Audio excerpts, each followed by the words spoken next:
Crimechurch by Michael Botur. Mona's Story. Chapter 4. The Devil Took That Boy. On the Radley shuttle bus to Paparua, I get stuck talking to an old Māori woman. What's the respectful term? Kiriru, kuia, no, something like that. Kuia, that's it. At last my brain finds the word.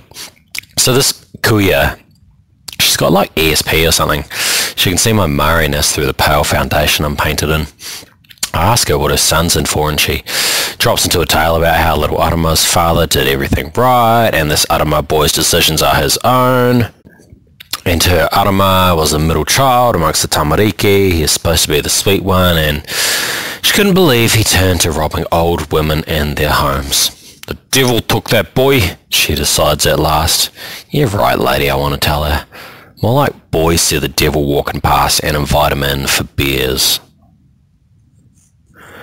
The bus diverts off the motorway, takes a long road past a couple of farms.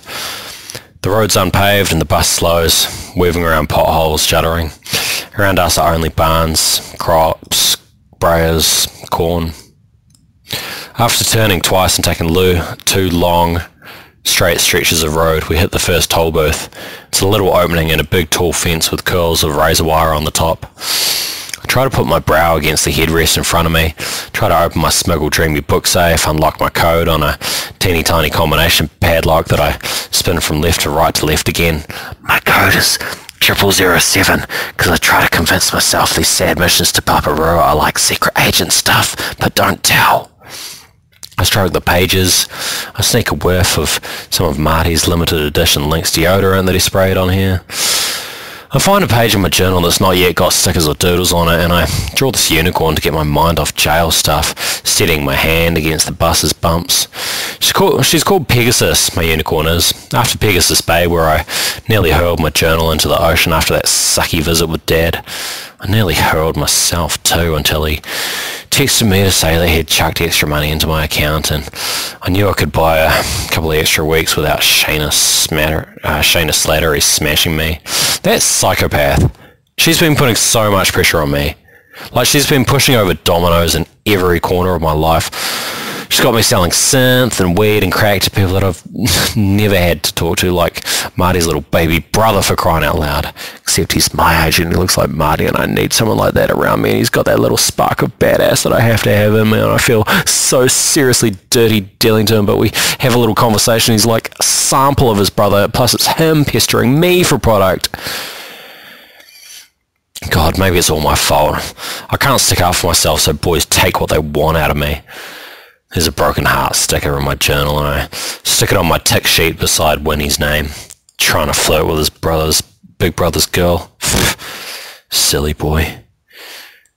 Someone, or something, with a horrifying, half-shaved, half-dreadlocked head of yellow hair, amazing hair, really, hair as golden as Rachel Hunter's, gets off the back seat, stretches, readies a cigarette in her mouth, and walks down the aisle, ready to be the first off the bus.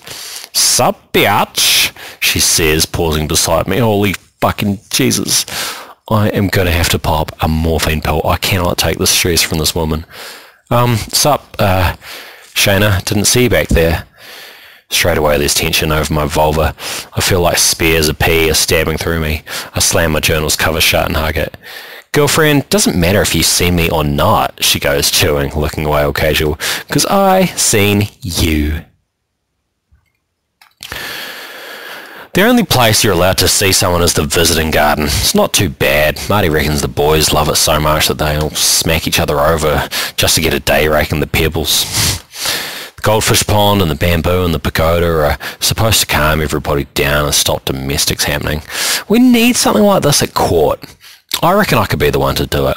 I'm going to bring in some pot plants. I promise my future self, bring in some pot plants, some ferns, some aloe, maybe scented oils and a burner, and maybe even one of those little white stone boxes with the rake that they have at Asian restaurants. I'm going to make court a place where people like Mart stop fighting the system and just listen, you know. In the prison garden, I reach across the steel table and I squeeze my baby's hand. His eyes don't stop darting. He keeps sneaking little glimpses of Shayna. I don't know why she's here, I tell him. I guess her brother must be locked up with you. Is he? Is he? Tell me. Much to my chagrin, yes, we have a positive reading on the cuntometer 5,000, Marty goes. Cuntometer 5,000? Is that like a computer or something? Marty rolls his eyes and drums his fingers. How come she was asking if she could tag along to see you, Mart? Are you two? Marty snaps back to his attention, shakes his head till his dreadlocks slap. I have never exchanged words with that demon, nor would I want to. Marty's eyes suddenly spasm and his neck extends across the table. Unless she's brought here, you bring any goodies for me? Just the mention of goodies makes my mouth moist, but fuck Marty if he's thinking of drugs over me. Is that all I'm good for? I heard you've been working corners again, Moan. You want to have that conversation? Quit bullying me. At least I'm not pregnant like all these other girls. There's craziness behind his eyes. Fuck's that supposed to mean? It means there's this boy that's been coming around. A boy coming around big as a horse. He won't pay for weed. He says he doesn't have to pay for anything. But he'll smash any other customers that owe me money. He comes into my little granny flat, tells me he can do things for me, so long as I do a little something for him. And I'm lonely, that's the thing. There's a ticklish spot inside of me my fingers can't reach, and his shoulders have stacks of meat on them. Razor-shaved head, thick anaconda arms, a body filled out in every direction. Even his ears are muscly. Then there's his elbows, then there's his lips. He strokes my arm as he takes a little bag of weed from me, weighing it in his palm. He leans in and his lips brush my ear. Even his whisper has muscles, deep, thick bass. After we do it, I drum the skipping rope rhythm on his chest that we used to do at Murray High Primary School. Dum dum, something something, baker's man, frying pan. God, I miss school. God, I miss my dad and my Marty. So I tell this big Vin Diesel fuckboy that my fiance's in prison, and he chuckles and says he ain't here for no relationship with no pregnant chickie. But will you actually smash someone for me if they're bothering me big time?